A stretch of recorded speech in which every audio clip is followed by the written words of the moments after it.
But let's talk about Hunter, shall we? Oh, yeah. Let's do it. You know why? Where is Hunter? You know, it's amazing. I look at myself, my brother, my sister. We're on the trail campaigning. I guess Hunter's selling influence to the Chinese again. Now, think about it, right?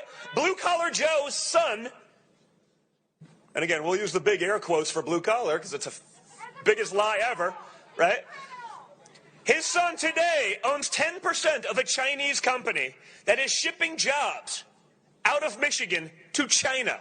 Today he's doing it. You think Joe's going to change that? You think he's going to stop? How about this? I take the Hunter Biden one personally because they spent 3 years trying to throw me in prison. Well, for having great hair, yes. That is it. That is literally the first person that ever has accused a Trump of having great hair. I don't even make fun of hair because you never know. The genes could run strong and one day it could be a total disaster. I'm enjoying it while it lasts, but thank you, ma'am. I appreciate that. I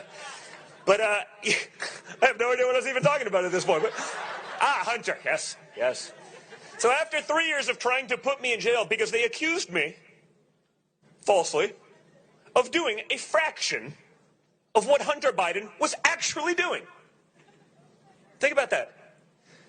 They impeached Nancy Pelosi and the Democrats. They impeached Donald Trump for being right about Joe Biden and his corruption. Think about that, right? Imagine I took $1.5 billion from the Chinese like Hunter, right? Just so you understand, that's $30 million a year in fees in a typical fund, right?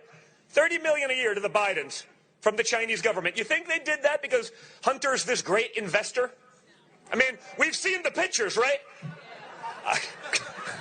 He's many things. A great investor is not one of them. You think they let me go for that little pipe picture? Probably not, right? You think you'd hear about that a little bit, folks? Yeah. And then there's the $3.5 million from the Russian oligarch, the wealthiest woman in Moscow, a known Putin associate. Guess what? You don't become the wealthiest woman in Russia without being a Putin associate, right? That's how it works. So now you actually have a connection to the Kremlin. Isn't that what they were looking for the last 4 years? Now you have it, and no one has any interest anymore. You know, that was money that was tied to literally human trafficking and prostitution rings. Hunter and them were laundering money from a corrupt oligarch because American banks wouldn't deal with them. So they served as the conduit. Think about if I did that. I'd be phoning in to this little rally, call my friend Cree, I'd be like, Cree, put me on the iPhone. I'll be feeding quarters into a payphone from Rikers Island, doing my best to not drop the soap. The iPhone would not be playing Despacito. It would just be me. You know, calling in.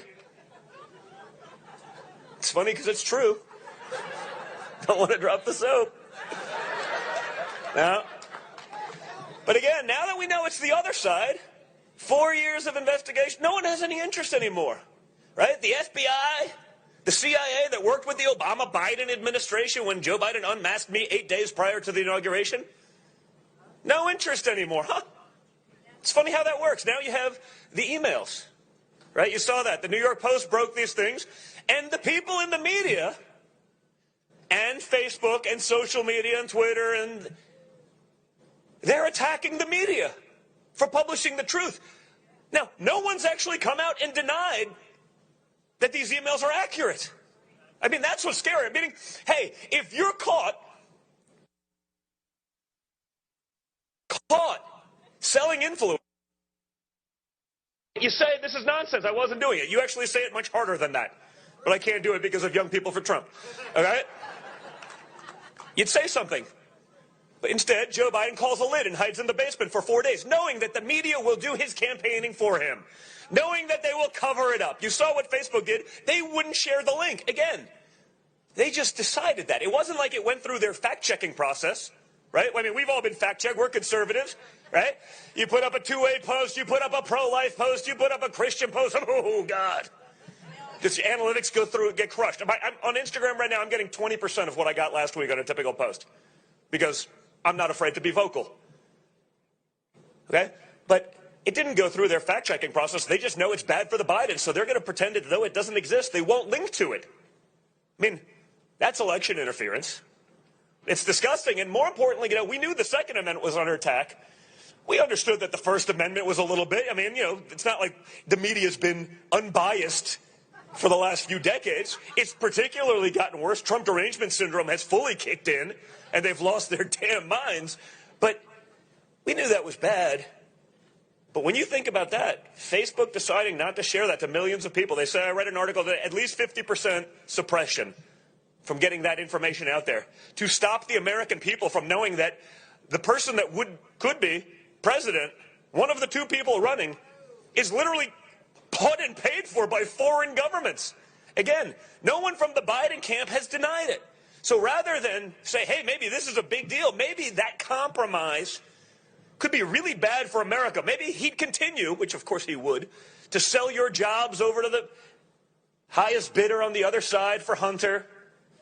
Or it's just compromising information. So he'll be soft on China or Russia or Ukraine or Romania or one of the other countries that Hunter was getting fees from, because that would be better than a bad story and the truth coming out. Because they have other information on Hunter given sort of his hobbies.